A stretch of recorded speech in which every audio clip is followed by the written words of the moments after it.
Pemirsa, pimpinan kelompok kriminal bersenjata KKB Anania Siala alias Senat Sol meninggal dunia di Rumah Sakit Bayangkara Polda Papua Jayapura pada Minggu malam. Jenazah disemayamkan di Rumah Sakit Bayangkara Polda Papua.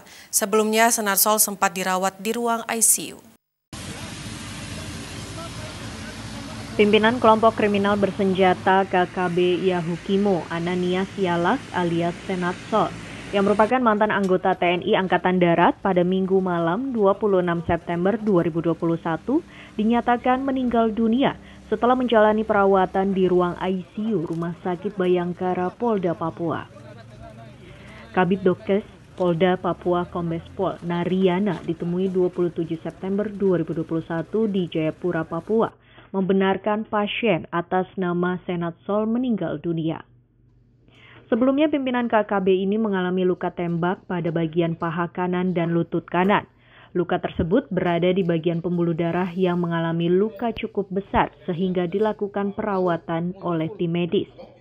Kondisi Senat Sol sempat mengalami penurunan dan kondisinya tidak menunjukkan peningkatan. Senat Sol dinyatakan meninggal dunia sekitar pukul 22:50 waktu Indonesia Timur. Kita selalu intens untuk memperhatikan perkembangan sakitnya. Ternyata kondisinya itu semakin memburuk.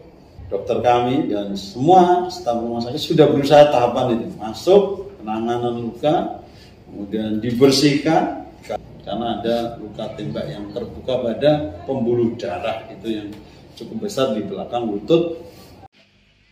Sebelumnya, Anania Siala alias Senat Sol ditangkap Satuan Tugas Operasi Nemangkawi Kamis 2 September lalu.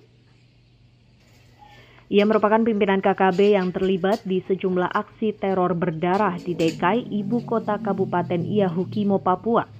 Senat juga terlibat pembakaran ATM Bank BRI pada 2019. Pembunuhan terhadap staf Komisi Pemilihan Umum atau KPU atas nama Henry Yovinski dan pembunuhan terhadap warga sipil bernama Muhammad Thoyib. Dari Jayapura, Papua, Laksa Mahendra, Kantor Berita Antara mewartakan.